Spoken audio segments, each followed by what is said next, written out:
You'll note here that we've got Slido set up. So please, throughout the session, please do make use of Slido. I've got it up on my screen here, so I can then use that to feed questions through to our panelists. And last but not least, please do note that we are going to be recording this webinar so that we can place it online for posterity after the event. So with those housekeeping notes done, I'm just going to look at sort of very quickly the sort of where the initial history from Open Networks and the ENA's Open Networks program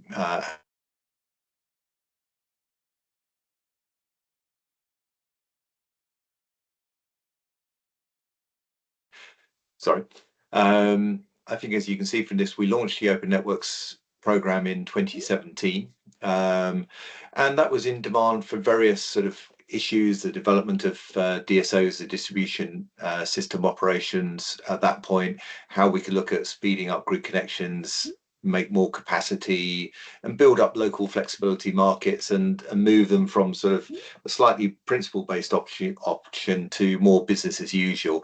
And critically, I think, and this is where the industry participation has really played a huge part, how we break down barriers to participation and how we really improve and make it easier for people to participate in the market. And I think the fourth bullet is really important to me, is it's how we improve transparency of network data and how we improve that transparency of decision making across the whole of the network, so people can actually build trust and really help make that understanding as to how the flexibility markets work now and into the future. And then lastly, I think on this particular part of the discussion, it's looking at, okay, we've got massively, huge amount has happened since 2017 in terms of how we've performed and the volume of flexibility that's now on the market. But actually then, how can we improve that? How can we improve the coordination between distribution, transmission networks, and of course the NESO? So I think is to say, from our perspective, we've achieved a huge amount over the last 8 years from 2017, but actually the really exciting period is to come as we see the whole program grow. So a fantastic amount has happened, but I think there's an awful lot more to come. And on that note, I think I'm going to hand over now to Avi, who is our head of the Open Networks program here at ENA, and Avi's going to do a more detailed walkthrough of just what's happened with the program since 2017 and how it's evolved to where it is today. And then after Avi, we're going to the panel session and hear short 5-minute intros from each of our panelists. So Avi, over to you. Thank you, Lawrence. Next slide, Doctor. So first of all, I'll start with saying what a privilege it's been to be part of Open Networks, and it's been a fairly long journey in a way of speaking, but it's a really fruitful one. And if you can see on the slide here, we've tried to capture, I guess, the 8 years of our hard work in one slide. So what you see here is an evolution of Open Networks, while it's quite synonymous to the evolution of local flex market as well. And if you can break that up, perhaps it's in 4 main stages. We started this journey, like Lawrence mentioned, getting together after the Smart System Flex plan to see what does the DSO paradigm look like. Having identified what it could potentially look like and pathways, in the next phase, we essentially came down with a commitment to go away and envision or deliver that vision of what we set out in the start. And that was a key part of this entire journey, where all the networks together as a collective GBPLC were fully committed to flexibility as a concept, as an avenue to bring forward the concept of low carbon technology and smart grid to the foreground. And from there on, we spent a considerable amount of time developing the technical and processes, finally moving the overall process to business as usual. And that detailed development then obviously opened up the avenues to have a conversation about improved market participation and essentially bring flexibility to the mainstream, where it can start delivering the value and the potential that it's clearly set out to achieve for us all. So in that journey, we started off in 2017. We are here where we are now, with following the decision from Ofgem to set up the market facilitator. A fair amount of our work in 2025 has been working with the market facilitator to set things up and to be a knowledge transfer and hand things over, such that some of the key developments can then be picked picked up and then delivered further on from there. On the next slide, please. So here, I think less said the better. This is a very good visual representation of journey of flexibility as a whole. Back in 2018, where we started off as market testing and pilots, moving on to somewhere in business as usual, where all the networks were fully invested in getting the flexibility participants engaged, and we go on year, and you can find the figures and the background data for this in our annual flex figures, which we published a couple of weeks ago, or last week, to be honest. And then I think it's really encouraging to see the state of market where we are now, where last year we've had a substantial jump in the overall, the procured and contracted flexibility in general, which is a testament to the efforts that the collectively members and ourselves we've put together and where we've landed. But this is a good snapshot where I would want to pause and perhaps pass it back to Lawrence to bring in the panelists to discuss this journey and perhaps where we go next. Over to you, Lawrence.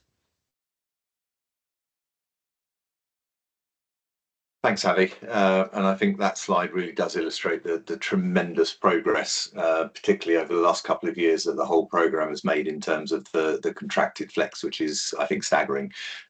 So that's brilliant.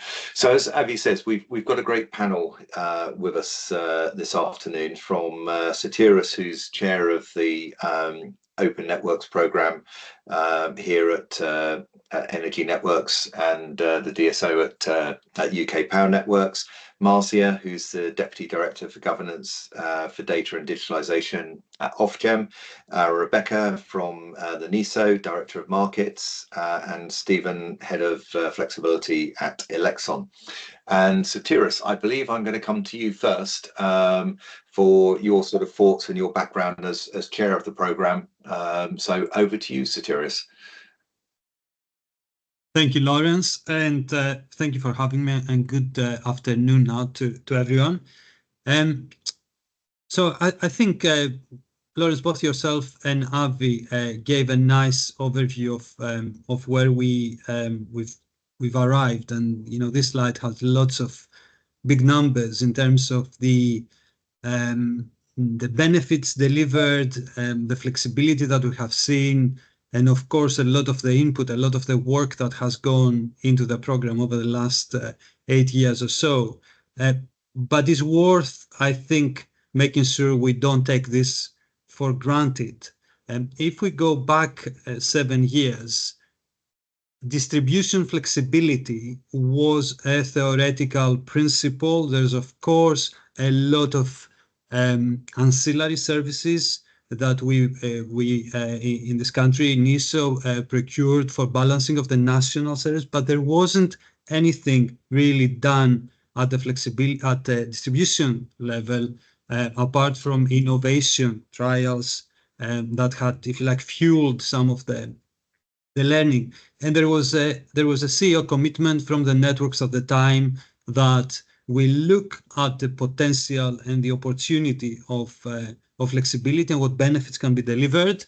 Open Networks was set up alongside that to make sure that we have a standardized outcome for the UK, whether it's the agreements of the providers work, whether it's the products that we use, whether it's some of the data that we share and how we interact with platforms. So there's a standardized approach. But if I then go forward and through a lot of, I think, focus from the networks, support from Ofgem and through the regulatory framework, and government through policy direction, and also with collaboration with NESO, and of course the flexibility providers, where we currently stand, we are in a place where I think UK is a global leader when it comes to distribution flexibility in distribution networks. And I think we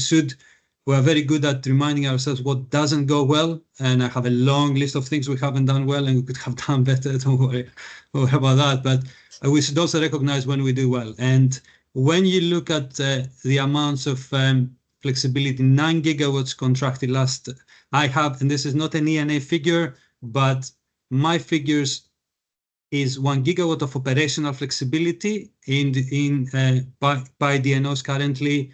That's several hundred thousands of assets. It's comparable to gas units now. It's lots of small stuff mounting to some of the big stuff.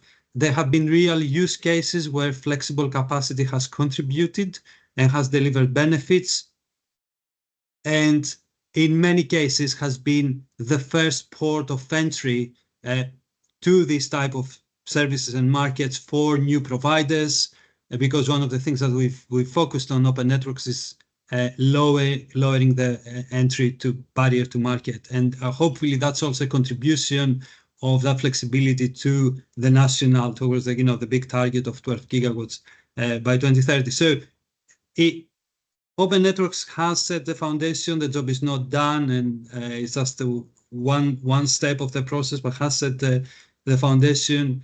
We have a unique opportunity, I think, to develop this into kind of this vision of flexible operation. We are still early doors in the UK. There's about 5% of electric vehicle penetration. As we go through the 20%, 30%, 40%, we have to invest a lot in network and capacity, but at the same time, we will need to be flexible in our operation if we're going to keep, costs down. So I think I'm going to leave it to this. I think thanks to everyone who has contributed in my capacity as a chair, whether it's the network companies, whether it's Ofgem, whether it's government, all the stakeholders, the advisory group. This is a global leadership opportunity for the UK, and I think it's also an opportunity to do the right thing for the network and also put money back to provide benefits to our customers. Fantastic. Thanks very much, Sotirios. And I completely join you, I think, in terms of the sort of the global success that the program's been, and is definitely something to celebrate as we look forward for it. So now I'm delighted to hand over to Marzia, the Deputy Director for Governance and for Data and Digitalisation from Ofgem. Marzia, the virtual floor is yours. Thank you so much, Lawrence. And Avi, I don't think I need my slides. I think Sotirios said so many great things, and I wish I could just say ditto to whatever Sotirios said, and I'm done. But I do agree with everything he said, and I think the point that he made is very, very crucial, that 8 years ago, nobody knew flexibility, really. And 8 years later, we have flexibility as almost as a BAU. It's now about making sure that the rules and requirements are aligned. And we couldn't have gone here without ENA's support, without Open Networks, bringing everybody along, bringing it to a point where we are global leaders now. So for me, right now is the right time to pass the baton to Elexon to say, okay, now that we have brought flexibility to the forefront, now let's figure out the rules and regulations that make sure that NESO and DSOs are aligned. And as we went through the Flex Market Facilitator work, we're thinking of, okay, should Open Networks do this work, or should somebody else do this work? And I think one of the main reasons we look to Elexon is because we want to remove any sort of, we want to make sure that an independent body is coming in saying, DSOs, you come to the table, NESO, you come to the table, and let's align those rules. Let's make sure that if a flex provider can enter a NESO market, that flex provider should also be able to enter a DSO market. So that's what it's about now.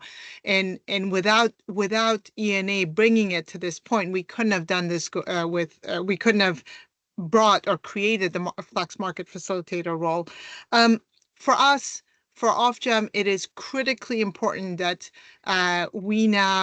Elexon takes that baton and runs at speed to make sure that we have those rules and requirements aligned. We have less than 5 years to meet 12 gigawatts of consumer-led flex. We cannot do it without markets that are not visible and markets that are not aligned. And at the moment, markets are not visible, and markets are, and the products are not, product requirements are not aligned. And this is why the role of Elexon is that much more important in the next 5 years, because we've given them the responsibility to make the assets visible through the Flex Market Asset Registration, and we've asked them to make the product requirements aligned between DSOs and NESO, so that flexibility becomes a viable commercial option for both wholesale market, the DSO market, the BM market. That's the end goal for us. And anything we can do to speed that up, we shall. And just as a last comment, we are trying very hard to bring digital solutions to the table. So not only do we have the Flex Market Facilitator to align the rules, we have consumer consent, which is a digital solution that will allow customers to give access their smart meter data. We have the data sharing infrastructure that is for system level data. We have the data best practices for data that's presumed open. So I think ENA's contribution to all of this work has been instrumental for us, and we hope to continue that work. But for now, I think we want Elexon to take this on and align the product requirements so that we bring Flex forward and take the success, build on the success of the Open Networks program so far. Thank you, Lawrence. Over to you. Thank you, Marcia. That was great, and I think we're building nicely up into sort of that future look. And maybe Rebecca, this is your opportunity to sort of paint that little bit of a picture before we hand over to Stephen at Elexon. So Rebecca is the Director of Markets at the NESO, and Rebecca, away you go. Thank you, Lawrence. Thank you, everybody. I'm really happy to be joining you today as we mark the final chapter of the Open Networks programme. And I definitely agree with all the speakers so far that this journey has not only shaped the future of flexibility, but has laid the foundations for that smarter, more responsive energy system that we all know that we hope to see, need to see. I do have some slides, if you could. They're sort of superfluous. I will skim over the top of them. But certainly from the system operator's perspective, from NESO's perspective, of course, we are really thoughtful about the changing generation and demand patterns on our electricity system and the opportunities to do things differently in future. So it's not just about need, but it's also about opportunity. And for us, at the heart of everything is opportunity for consumer value and for efficient market operation and making the most of the resources that we've got. So I think that question of why are we doing this is really important to keep at the front of our minds. Flexibility from demand and supply is going to be vital for NESO and for all of us involved in managing the electricity system with increasing renewable generation, increasing electrification, increasing interactions between weather and demand and generation volumes. And it's going to be crucial to be able to make the most of flexibility and really have it fully integrated into the way we operate the system in order to help us keep costs down and to offer consumers opportunities to engage with the energy system and unlock lower costs for their energy too. I'm sure it's well known by this audience, but in the Clean Power 2030 Action Plan, consumer-led flexibility alone is expected to increase 4 to 5-fold compared to today, with the government targeting 10 to 12 gigawatts of consumer-led flex by 2030. And that's by no means the full breadth of flexibility as we understand it in this context. So to unlock that value of flexibility, I think at the heart of it is about collaboration and coordination across industry. And this is what Open Networks has been doing and what we need to carry on doing together as we move into the new model. Certainly, collaboration between NESO and DNOs has been a theme already, and we will continue that theme. The market facilitator also has an important role to play. We have to ensure that the enablers are in place, and we have to open up the untapped potential of flexibility. Despite the progress we've made, as we're all saying, there is still a lot more to go. Markets and processes will need to be redesigned, data and digital approaches embraced, enabling infrastructure will need to be delivered, and barriers, some of those barriers that we've already been referring to, we're making progress to unblocking them, but we'll need to keep going with that. So data and digital certainly going to be a key enabler across the whole energy system. So some of the initiatives that Marzia was referring to as she was speaking, I think are particularly important to bring it in together. On the next slide, I just thought I'd reflect briefly on NESO's journey with open networks, and this has been referred to by previous speakers, but certainly at the outset of open networks, my understanding was that there was no real obvious right future world and ways of working between DSOs and the ESO as it was then. And since the origin of this initiative, we have made significant progress to develop both the design and the thinking, but also the delivery along the path that we need to follow. So I'm sure we will all agree that NESO and DNO coordination remains essential. We're now in a position where our ability to collectively use the potential of distributed flexibility to balance the electricity system has grown very materially, offering more competition and ultimately lower prices. So as NESO, we are focused on continuing that coordination to make sure we're taking coherent actions, and we are enabling flexibility providers to firstly understand and then to access the full system value of their flexibility by working in a coordinated way. Within this, a successful market facilitator is a really positive initiative from our perspective. While we were once considered for the market facilitator role, we are already working actively and continuing to work closely and constructively with Elexon as they take on this responsibility. And we are focused on this whole system approach that is transparent, inclusive, and aligned with net zero. I've got one more slide, but I'm certainly not going to drain it. There's an awful lot of words on it and we haven't got much time. What I wanted to do was at least put there some of the key areas in which NESO is continuing to work actively across topics that intersect and interrelate with the scope that Open Networks has had, and that the market facilitator will help us continue to have in future. So I'm sure those topics are familiar to you. Very happy to answer any questions or have a conversation about them in the Q&A if that's interesting. In terms of what's next, so there's lots of great opportunities in the future. The market facilitator is part of that, but also we are eagerly awaiting the publication of a joint clean flexibility roadmap between DESNZ, Ofgem and NESO that will set out a very broad and ambitious plan across a wide range of areas for really driving forward the future of flexibility. On the market facilitator specifically, just to try and help lead into the next bit of the conversation, we are very, as I said, we are very focused on working collaboratively and supporting Elexon to be successful in its role as market facilitator. So with that, I'd just say thank you to the ENA and to all partners who've been contributing to the programme.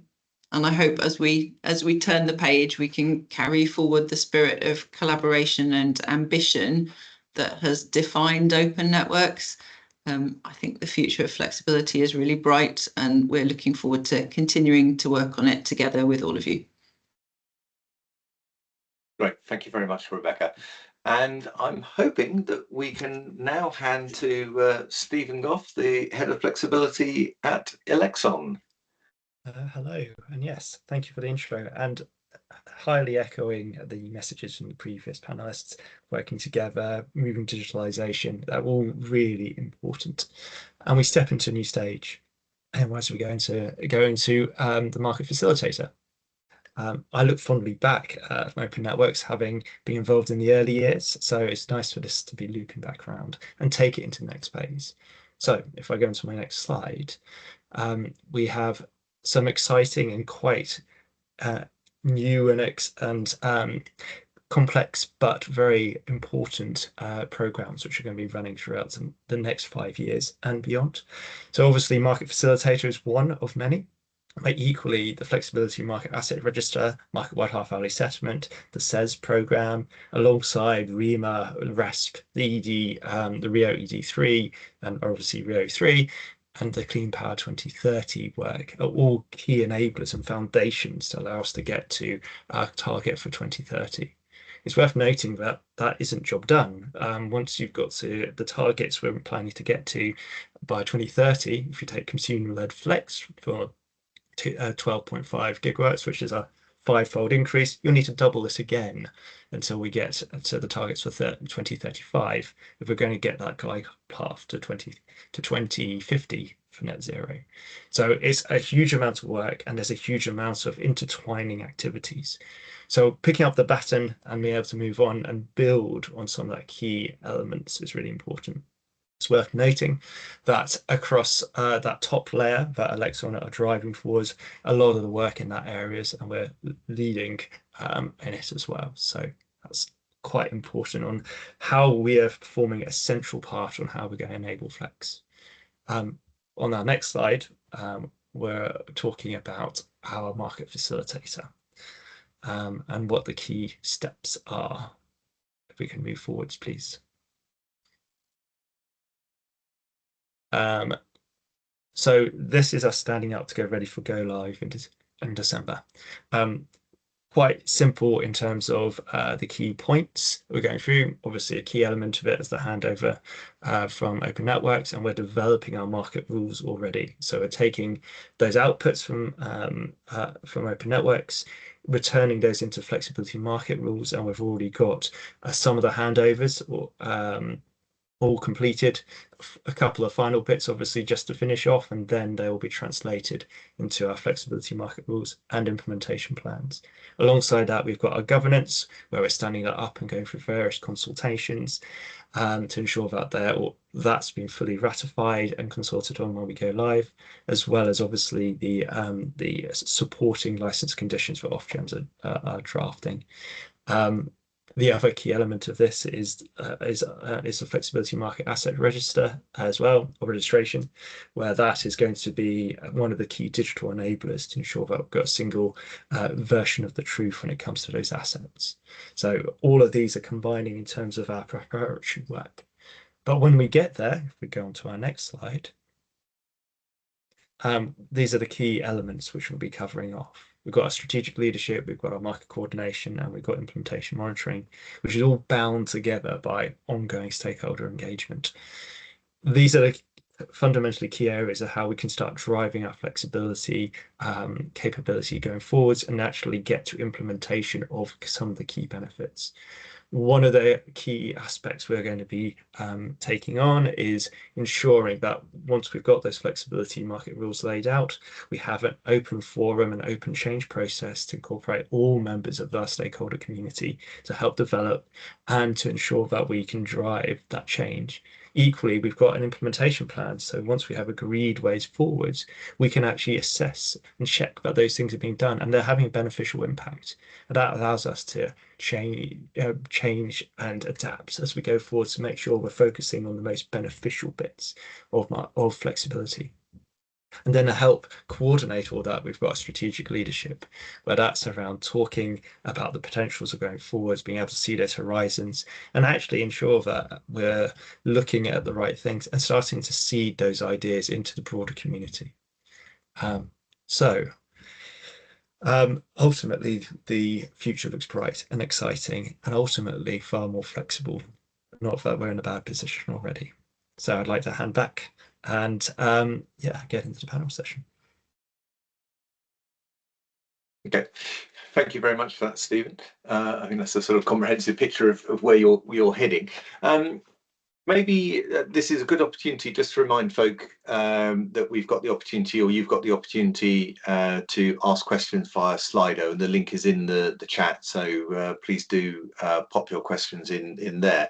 I think maybe the first one, and this is possibly targeted towards Sotiris and maybe Avi as well, is what lessons do you think are the standout, or what are the standout lessons that you've learned from open networks? And if I'm sure Stephen won't mind, but sort of what advice, if any, would you sort of pass to Elexon as they start, sort of, as Stephen showed, warming up to the go live at the end of the year? Maybe Sotiris, if I come to you first. Yeah, I can. Yeah, Lawrence, absolutely. Thank you. I can start. So, I would say a couple of things. So if I look back and reflect on what I think we didn't do as well as I should have or could have, in the first instance, is communication. Communicating effectively the benefits of flexibility and what it means and what it matters across different stakeholder groups. I think whether we like it or not, and things are changing, in terms of the flexibility roles in the system, but in the past has been seen as perhaps not as core to other technologies, especially consumer-led flexibility. And I don't think we should take for granted the understanding of policymakers and stakeholders in terms of the benefits that can be delivered, the reason we should do things, and the ambition that we should kind of push some of that forward. So that would be the first, I would say, communication. And I think the second one, which is where I think Elexon has an opportunity, is a level of ambition in as ENA, as a membership organization. Although we had the input from the ESO at the time and NISO and the advisory group, sometimes we had to compromise our ambition in terms of trying to make sure everybody moves forward at a certain pace. It might not have been the fastest we could do, but it meant that everybody moves together, right? So, and the opposite to that would be some of us move and nobody else comes together. So, as a group of companies, we had to sometimes perhaps compromise at pace to make sure everybody comes along. I think Elexon has an opportunity now to bring everybody forward at perhaps a faster pace. Thanks, Sotiris. Avi, anything you'd like to add to that? Fully agree with Sotiris. I suppose from a delivery hat on, for me, I think the key message we've been having, obviously, like a lot of conversations with Elexon and a lot of learnings to share.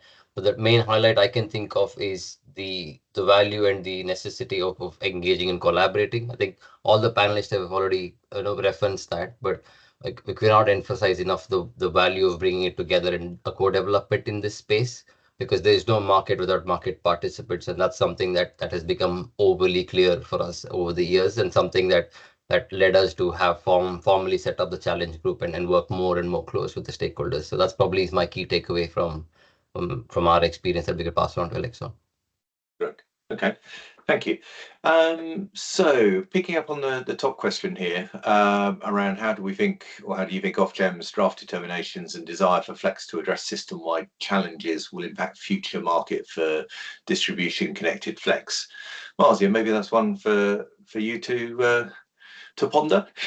Sure, and I'm also hoping that Joseph's going to come in on this and broaden that ponder. So I would say to start off, our in the ED3 draft draft determinations, or I'm sorry, in the draft determinations, we are moving from a flexibility first approach But that doesn't mean to not focus on flexibility. What we're saying is build strong networks to take on as much flexibility as possible. So what that would mean for Flex is that flexibility is still will continue to be our one of our top priorities. We want networks to be built out so they take on more flexibility going forward, but that build needs to happen right away. Joseph, do you want to add to that? Yeah, I can do. Thanks, Maz. Yeah. So yeah, to reiterate what you said there, and I think the key question there is, one of the key parts of the question here is distributed connected Flex. So I think what we'll see in ED3 is perhaps a little bit of a shift in how DNOs themselves use Flex. So perhaps moving away from just using Flex just for this, when the sole purpose is deferment, but there's still a role for that in terms of kind of delivery planning and system management, also network operations and accelerating connections. But I think that the final bit of the question, distributed connected Flex, hopefully through having a more proactive build profile, is actually for distributed connected Flexes can play more into the national market as well. So it's a slight shift on the DSO side, but I think for the system, for the Flex as a whole, it should be great opportunities, hopefully. Thank you. Rebecca, Stephen, anything you'd like to add to that? No? All good. Okay, in which case let's pick up one of the other ones. So I think this is a general one, and maybe I'll come to Rebecca and Stephen on this one. What do you see as the future challenges and opportunities for those taking part in the flexibility market? I'll maybe say a little bit to start and then hand over. Thanks, Rebecca. So I think if we are honest with ourselves today, one of the challenges today is the fact that it's a very hard landscape for certainly a new entrant into the sector to try and navigate. There's not only all the normal levels of jargon and industry technical speak that those of us that are used to being in the electricity industry have, but then there is, I think, a particular challenge that we are working to improve, but remains a challenge today, of the fact that there are different entry requirements and different rules and different terminology and different expectations in different places. So if you have an asset that you know has a technical capability that ought to have a system value, how you actually navigate your way through the complexities to be able to firstly understand that value of your asset and then access it, I do think is a challenge today. To turn that around, I think the future opportunity that we've got is to streamline that process and actually to be thinking from the perspective of what is the best answer overall for the system. For consumers at large, we should be making the most of all the assets that we have connected wherever they're connected in the system, and it is beholden on those of us that are involved in exactly this space that we're here discussing today, between not only the market facilitator and the DSOs and NESO directly, but all of us that have a role to play in this ecosystem, to make sure that for GB PLC, for the consumers of this country, we are making that as straightforward as possible to extract the value for market participants, to be able to extract the value they can offer to the system overall. Thank you, Rebecca. Stephen. So yes, I'd agree with that. What are you preparing for? So I would suggest that we actually should set out to achieve that, but maybe turn it on its head, in the sense that looking at it from a customer journey and proposition perspective. Because fundamentally, one of the reasons why customers find it so confusing is the fact that there's lots of misalignment, lots of segregated markets. There's a lack of interoperability, both from a digital and commercial perspective. And these are all things which we're trying to address as market facilitator. But fundamentally, that's around understanding that customer proposition and how people be attracted to flexibility markets, but equally be able to make the value known and making sure it goes for a whole system value, rather than the value for that market or the value for this or the value for this, and ensure that it's cohesive and it all aligns in a more holistic way. So I think it's quite important that we take that slight change of lens to ensure that it is actually accessible for those participants to be able to understand how they can access everything in a simple, transparent way. So yeah, I think fundamentally there's great opportunity, but there's a lot of realignment and commercial tweaking which will need to be done to achieve that. Okay. Thank you, Stephen. And probably, Stuart, sorry. Please do come Yes, in. Lawrence, sorry, just to come into this, and I also perhaps to pick up a little bit on the ED3 question beforehand. I think and the way I think the question was phrased is it's adjusted a binary choice between distribute flexibility for distribution use and for national use. And I think that, well, I don't think we should think about it like that. I think there's a more nuanced way to think about it, where actually flexibility as a flexible asset, even if it's located in someone's home, can support multiple purposes.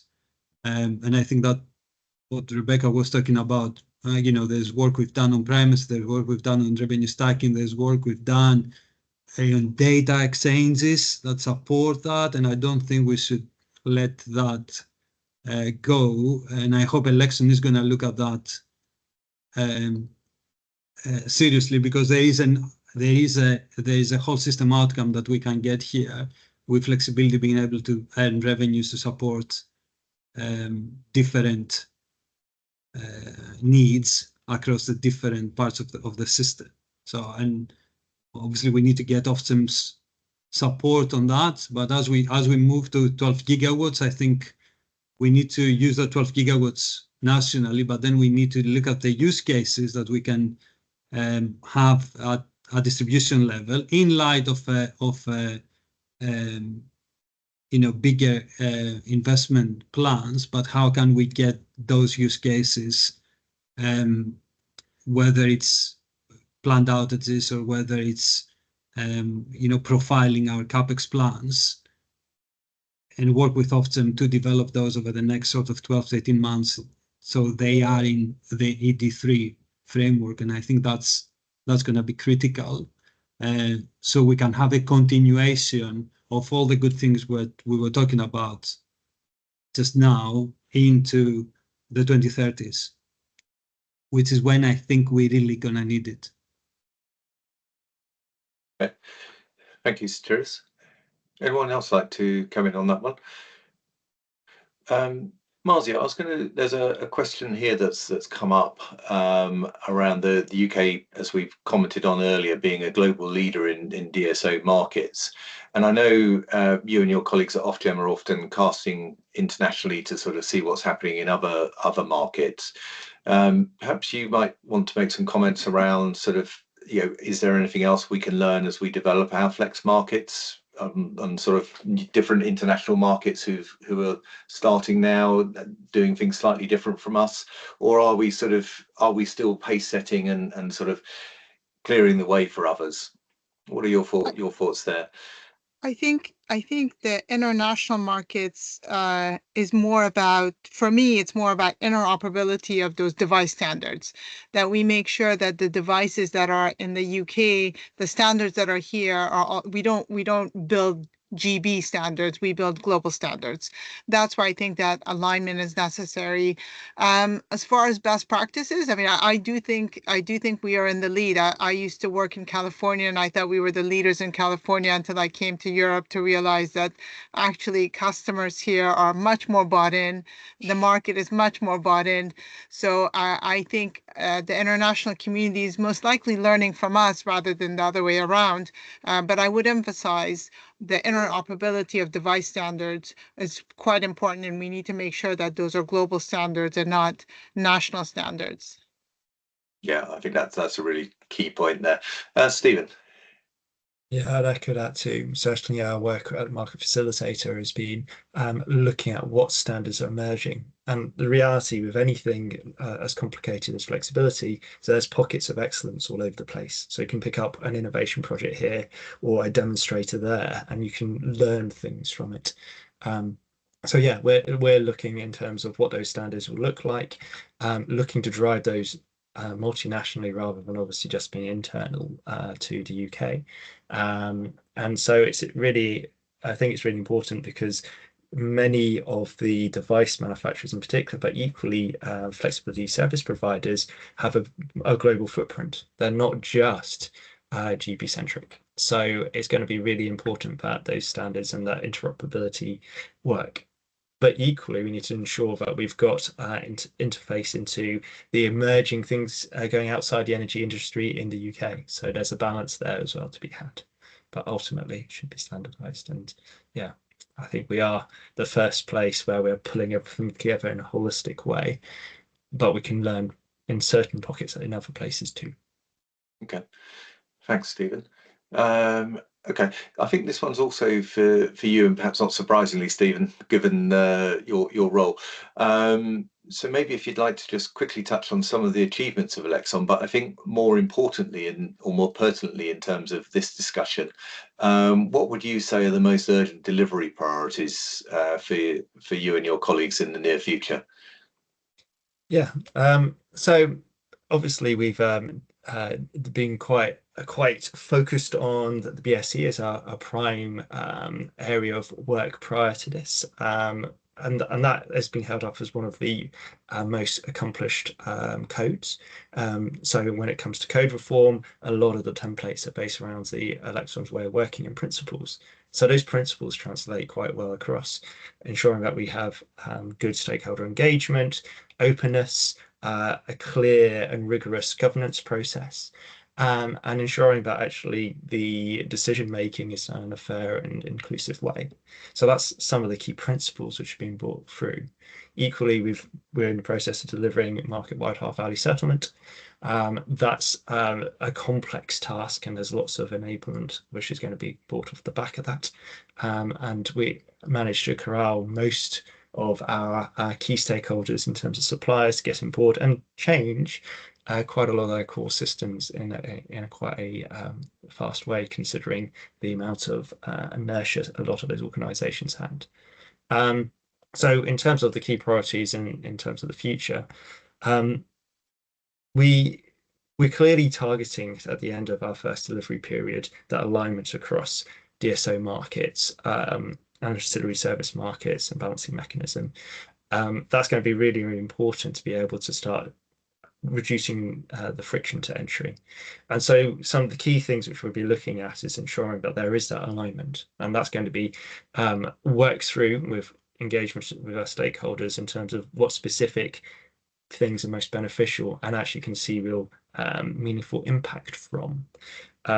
Stacking and primacy of things which have come up quite a lot, and that's around the broader market coordination elements, but equally better accessibility and transparency about each of the products is going to be really important. So standing up a product catalog, and that product catalog is going to have standardized metadata across all of those different elements. So you can see exactly, no matter where you've come from your history or where your experience lies, which ones are relevant and which ones are compatible as a flexibility service provider. So alongside that transparency and alignment element, there's a lot of importance on ensuring that there is information to enable people and a broader range of people to access the markets as well.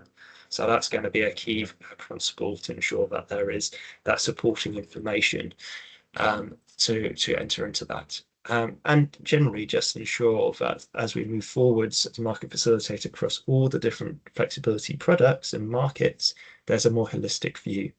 And it's no longer that siloed approach where there's quite different principles and perspectives across all of those. Okay.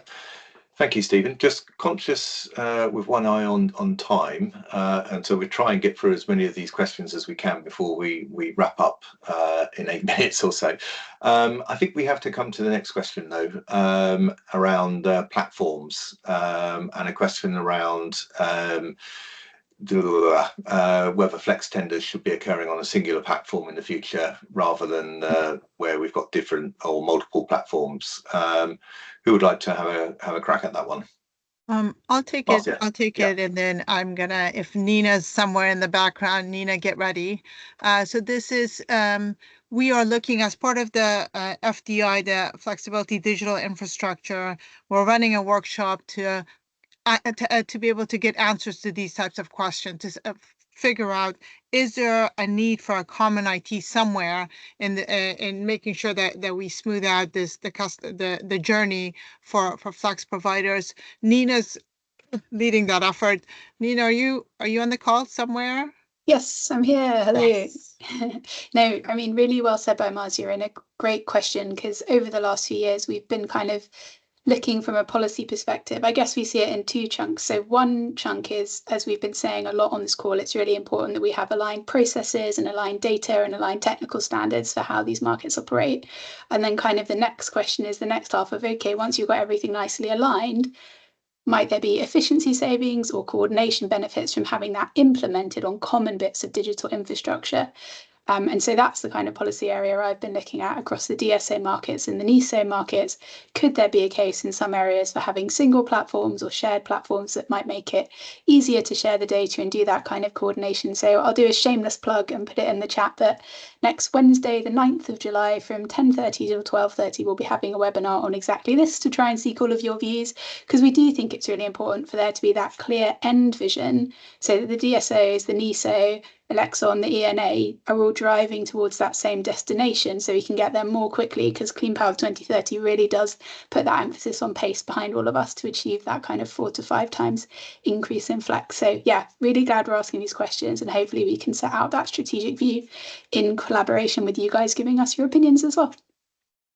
Brilliant. And a very good shameless plug there, Nina. Thank you. Stephen. I will be brief because I know we're running out of time.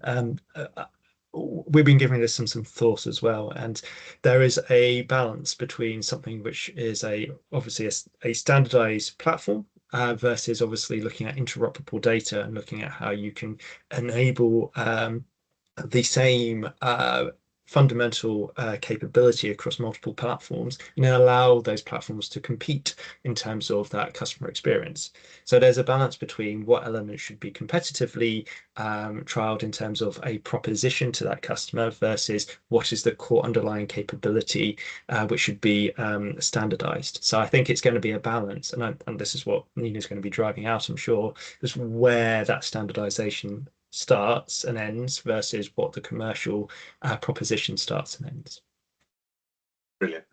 Thank you, Stephen, for that. Okay, and I think we are now in the wrap-up stage. And so thank you very much to everyone and for your questions. Apologies we haven't managed to get through them all. However, Autumn, if we can go on to the final slide.